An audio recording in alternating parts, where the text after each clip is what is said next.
Hello, beautiful souls, and welcome to my channel. Greetings, viewers. Get ready to immerse yourself in the world of Sigma War Games in this video. The Sigma War Games were a series of classified high-level war games played in the Pentagon during the years to strategize the conduct of the burgeoning Vietnam War. The games were designed to replicate then current conditions in Indochina, with an aim toward predicting future events in the region. In almost all runs, the outcome was either a communist win or a stalemate that led to protests in the US. With the groundwork laid, let's now examine game's setup and its connections to our previous discussions. The games were staffed with high-ranking officials standing in to represent both domestic and foreign characters. Stand-ins were chosen for their expertise concerning those they were called upon to represent. The games were supervised by a control appointed to oversee both sides. The opposing blue and red teams customary in war games were designated the friendly and enemy forces as was usual. However, several smaller teams were sometimes subsumed under red and blue teams. Over the course of the games, the red team at times contained the yellow team for the People's Republic of China, the brown team for the Democratic Republic of Vietnam, the black team for the Viet Cong, and the green for the USSR. Preparation for these simulations was quite extensive. A game staff of as many as 45 people researched and developed the scenarios. The actual play of the war game involved 30 to 35 participants. There were 4 or 5 simulations per year, solicited secretively from the State Department, the Central Intelligence Agency, and major military commands. As with other war planning activities, the games were conducted in a classified environment and the details and results of the games were not publicized outside US national security policy circles. Let's now venture into the realm of Sigma I-62 and explore the fascinating intricacies it holds. In February 1962, some members of the Joint Chiefs of Staff of the John Fahrenheit Kennedy administration wargamed the unfolding situation in Southeast Asia. The wargame director noted, "It appears that Red wanted to win without a war while Blue wanted not to lose, also without a war." The conclusion drawn from Sigma I-62 was that American intervention would be unsuccessful. This was the first of the Sigma War Games. In the upcoming section, we'll be dissecting Sigma I-63 and exploring its implications in greater detail. Sigma I-63 was played in spring 1963. It was held with senior-level officials setting policy for the red and blue teams. Working-level officials were the actual players. Ambassador William H. Sullivan was a participant. His recollection is that Sigma I-63 ended in a fictional 1970 with 500,000 American troops locked in a stalemate in Vietnam, and conscription riots in the United States. Now, let's shift our perspective and explore Sigma I-64 through a fresh lens, unlocking new perspectives. Sigma I-64 was played between 6 and 9 April 1964. It was designed to test scenarios of escalation of warfare in Vietnam, including a gradually increasing bombing campaign. The concept of a massive Chinese intervention as in the Korean War was a major consideration to be explored. A summary of the war game results noted that intervention in Vietnam would lay a basis for similar actions against Cuba. Because the Viet Cong's insurgency was within the internationally acceptable limits of covert warfare, an open war waged against them would become an actual war. As a response, the Soviet Union and the People's Republic of China could be expected to change their methods of Cold War opposition to the United States. Adverse public opinion, both domestic and foreign, would plague the US as a result. One conclusion to be drawn was that a power would have little effect on North Vietnam's ability to wage war. Despite a commitment of a projected 500,000 American troops to fighting in Vietnam, the Communists were deemed to have won. Let's now venture into the realm of Sigma I-64 and explore the fascinating intricacies it holds.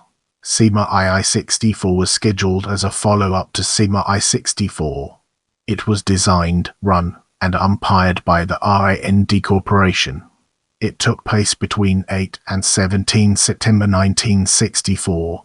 It was posed to answer three concerns of the U.S. military. Would bombing the Democratic Republic of Vietnam hinder its support of the Southern insurgency?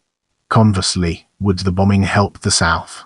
And would they affect joint operations by the People's Army of Vietnam and the Viet Cong?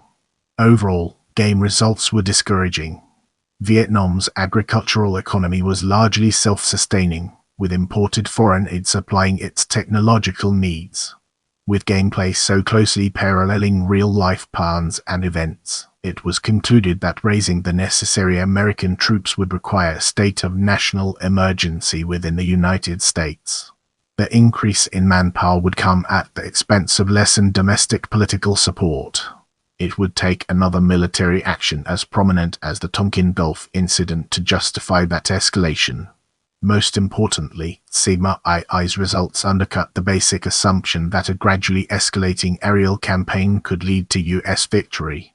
The actual conclusion was that bombing would stiffen the North Vietnamese will to resist. It was noted that President Johnson could actually duplicate Blue Team's moves in reality. However, the game showed that signaling the Communists via differing levels of military aggression was unworkable because hostilities spiraled upwards. Get ready to uncover the mysteries surrounding Sigma I-65 as we navigate its intriguing terrain. Sigma I-65 was held in May 1965. Players on both blue and red teams were lower-level officials, while higher-ranking advisors set policy for their teams. Little is known about this simulation.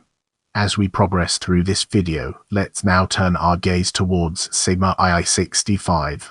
Sigma II-65 was held by the Joint Chiefs of Staff between 26 July and 5 August 1965. On 5 August 1965, General Maxwell Taylor predicted that the Communists being fought in Vietnam would be defeated by year's end. The Sigma II-65 final report was issued on 20 August. The Sigma II-65 war games simulated results contradicted General William Westmoreland's strategy of attrition warfare as being capable of ending the war. As a result, Secretary of Defense Robert McNamara began to doubt the general's expertise. Let's now zoom in on Sigma I-66 and uncover the hidden gems that lie within. Sigma I-66 was staged in September 1966. Its focus was managing the escalation of the war if the Communists were willing to begin negotiating instead of fighting. Now, let's dig deeper into Sigma II-66 and unveil the hidden treasures it holds within. Sigma II-66 differed in that it was played to explore the effects of an outbreak of peace in Vietnam. It was based on the concept that the Vietnam War would dwindle away into defeat for the Communists. To end the game, Ho Chi Minh made a secret offer to the US to end hostilities. His requested quid pro quo was an end to the bombing campaign, withdrawal of US troops from the South, and free elections there. By game's end, the Viet Cong were deemed the winners. The spotlight now falls on Sigma I-67 and Sigma II-67 as we delve deeper into its details. Both these Sigma war games were staged between 27 November and 7 December 1967. Their focus was on settling the war. In the following segment, we'll be examining wargame parallels with reality in greater detail. Sigma's gameplay was realistic enough that several plays would be replicated by actual events. Sigma I-64 began on an imaginary 15 June 1964 with the capture of an American pilot. As Deputy Secretary of State Seymour Weiss critiqued Sigma I-64, the eventual capture of a U.S. airman is a high probability and would give hard evidence of U.S. involvement. Coincidentally, in reality it turned out that U.S. Navy pilot Charles Frederick Klussman was actually shot down and captured in the Kingdom of Laos on 6 June 1964. In Sigma II-64, it was predicted that General Nguyen Can would be pressured out of office on 1 April 1965. In real life, anti-Can riots broke out in November 1964, and he fled from his nation in February 1965. Sigma II-64 also predicted that the Communists would parry American air power by bombarding airfields. When the real one, November 1964, arrived, the Viet Cong shelled airfields at Da Nang and Bien Ho for the first time, destroying 6 Martin B-57 Canberras. The proposed introduction of American infantry on 26 February 1965 per Sigma II-64 really happened on 8 March 1965 when US Marines landed at Da Nang. In both the simulation and the reality, the US aim was defense of its air assets. French President Charles de Gaulle called for the United States' withdrawal from Vietnam in September 1966. Another element of the Sigma II-64 scenario was a deadly ambush of an American battalion near Japan that inflicted heavy casualties. In actuality, South Vietnamese troops during Operation Lam Son 719 in 1971 would suffer heavy casualties near Japan.